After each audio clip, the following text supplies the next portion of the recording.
हर खबर पर आपकी नजर बेताब समाचार। दोस्तों नमस्कार, आदाब, सत श्री अकाल, अस्सलाम वालेकुम। मैं हूं S.A. बेताब और आप देख रहे हैं बेताब समाचार एक्सप्रेस। आज हमारे साथ मौजूद हैं निसार मलिक साहब, जो CPIM के वरिष्ठ कार्यकर्ता हैं, मुस्तफ़ाबाद क्षेत्र में विशेष रूप से कार्य करते हैं। तो आज उनसे जानते हैं मुस्तफ़ाबाद क्षेत्र और मौजूदा परिस्थितियों पर उनसे विशेष बातचीत। जी, सबसे पहले तो निसार मलिक साहब, बेताब समाचार में आपका स्वागत। आपका भी बहुत बहुत शुक्रिया। मुस्तफ़ाबाद क्षेत्र आज भी पिछड़ा हुआ क्षेत्र कहलाता है, इसके लिए आप किसे जिम्मेदार मानते हैं? जिम्मेदार तो जो मौजूदा जो सरकार है या मौजूदा जो विधायक हैं, वो जिम्मेदार तो वही रहेंगे। आरोप जो उन्हीं पर जाएगा, या जो विपक्ष में या उन पर तो जा नहीं सकता। जो उनकी जिम्मेदारी है कि वो गलियों को, सड़क के, या जो लाइटों के, या वो पढ़ाई स्वास्थ्य का या शिक्षा का, वो वही ध्यान रखते हैं। मुस्तफ़ाबाद क्षेत्र में आज भी हम देख रहे हैं ये नाले के बराबर वाला रोड टूटा पड़ा है, जाम की समस्या है, और स्कूल, जहां दिल्ली सरकार का दावा कि हमने बहुत सारे स्कूल खोले हैं, तो यहाँ स्कूल भी कम ही खुले हैं, शायद एक आध स्कूल खुला हो। और अस्पतालों का भी यहाँ जो है मतलब वो स्थिति नहीं है, जिस तरह से मोहल्ला क्लिनिक कुछ खुल गए हों, लेकिन वो भी उसकी भी जो अच्छा एक अस्पताल इस विधानसभा क्षेत्र में नहीं है। क्या वजह मानते हैं? ये तो यहाँ हुआ क्या है कि अक्सर जो भी विधायक यहाँ पे आए हैं, उन्होंने इस चीज़ पे ध्यान नहीं दिया कि यहाँ स्वास्थ्य एक कोई बड़ा हॉस्पिटल, जच्चा बच्चा केंद्र होना चाहिए यहाँ पे, या कोई पार्क यहाँ पे हो। वो जो भी आए सिर्फ वोट की राजनीति करने के लिए आए, और उन्होंने कोई भी ऐसा कदम नहीं उठाया कि भाई यहाँ कोई शिक्षा का कोई कॉलेज वगैरह बने।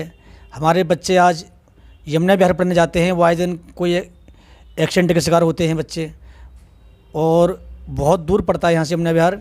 यहाँ कोई ऐसा स्कूल नहीं है कि जब तक बच्चे एक ठीक ठाक ढंग से पढ़ सकें। तो यहाँ क्या अच्छा अस्पताल है यहाँ पर? कोई अभी कोई अस्पताल यहाँ अच्छा नहीं है। और रोजगार की बात करें तो क्या कोई औद्योगिक इकाई या कोई रोजगार के साधन यहाँ के जनप्रतिनिधि और जो ये दिल्ली सरकार है, क्या उन्होंने कुछ ऐसी योजनाएं शुरू की हैं? अभी दिल्ली सरकार के पास तो कोई बहुत सारे पद खाली पड़े हुए हैं। पहले तो ये अपने पद ही भर लें, किसी को रोज़गार, जो नौकरी हैं उनको नौकरी नहीं दे पा रहे। पद खाली हैं लेकिन उनको नहीं दे पा रहे उनके लिए भी। तो मुस्तफ़ाबाद का डेवलपमेंट किस तरीके से हो सकता है? मुस्तफ़ाबाद का डेवलपमेंट तो यहाँ की जनता और जो मौजूदा विधायक हैं, इनसे जाकर कहे कि भाई प्रेशर बनाए इस चीज़ का कि भाई यहाँ क्यों नहीं हो रहा इसका काम। तो ऐसा मेरी तो ख्याल है, ये है कि ऐसा नहीं कि काम ना हो, यहाँ पे काम होगा। तो CPIM क्या यहाँ चुनाव लड़ने जा रही है मुस्तफ़ाबाद विधानसभा क्षेत्र में? CPM पार्टी मुस्तफ़ाबाद विधानसभा नहीं लड़ रही, और वो एक खजूरी और कराबल नगर सीट पर अपना कैंडिडेट उतारा है अशोक अग्रवाल के लिए, जो सीनियर एडवोकेट हैं, और उन्होंने स्वास्थ्य पे और शिक्षा पे काम किया है, जिसमें कि खजूरी का सोनी विहार के जो बीच में स्कूल आता है, वहाँ के विधायक रहते हुए भी उन्होंने वो काम नहीं करा पाया। ऐसे ही यहाँ पे जो टेंट वाला स्कूल है, उसका भी काम इन्होंने नहीं करा पाए। वो दोनों फाइलें उन्होंने एक हाई कोर्ट में पिटीशन लगाई और RTR लगाई, उसके माध्यम से उन्होंने दोनों स्कूलों का काम कराया। 16-16.5 करोड़ रुपए इसमें पास कराए, 56 कमरे इसमें का लागू हुआ यहाँ पे, जो मुस्तफ़ाबाद का स्कूल है। ऐसे सोनिया विहार का स्कूल है, वो भी इन्होंने अशोक अग्रवाल जी ने माध्यम से काम हुआ है, ना कि या वो आम आदमी सरकार हो चाहे वो BJP सरकार हो, इनमें से उन स्कूल बनाने में कतई रोल इनका नहीं है। अच्छा, अब जैसे कि मुस्तफ़ाबाद क्षेत्र में एक जो बहुत बड़ी समस्या ये सुनने में आ रही है कि यहाँ एक बीमारी, इस तरह की नशे की बीमारी फैल गई है जो युवाओं को अपने मकड़ जाल में जकड़ रही है, उसके बारे में क्या कहना चाहिए? सर, इसके बारे में क्या है कि यहाँ की जो मौजूदा विधायक हैं वो नहीं इस पर बात कर पा रहे, और यहाँ पे अक्सर मस्जिदों के पास जगह जगह कैफ़े खुले हुए हैं, उनके अंदर नशा, चाय के आड़ में एक नशे का काम चल रहा है।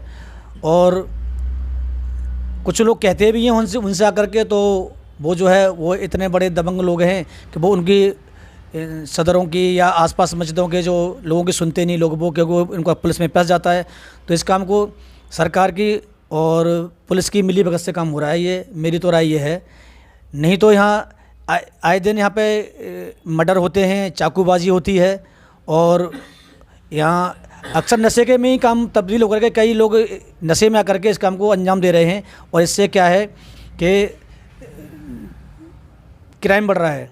तो नशे के कारण यहाँ अपराध बढ़ रहा है, क्राइम बढ़ रहा है, और लोग जो हैं जो नौजवान तबका है वो बर्बादी की तरफ जा रहा है। जो छोटे नाबालिग हैं वो भी मतलब अपराध में लिप्त पाए जा रहे हैं, और जो संबंधित डिपार्टमेंट हैं या जिन अधिकारियों की जिम्मेदारी है उनका सही निर्वहन नहीं हो रहा, ये मानते हैं आप? जी, अक्सर क्या है कि यहाँ पे जो बीट है, जिनकी जहाँ जहाँ बीट है, वो बीट जो है ढंग से काम नहीं कर पा रही। या तो उनके पीछे क्या मकसद है वो बता पाएंगे सही ठीक ढंग से, थाने की लापरवाही है, और यहाँ पे जो जिम्मेदार साथी हैं यहाँ के जो मुस्तफाबाद के, वो अपनी कंप्लेंट नहीं लगा पा रहे।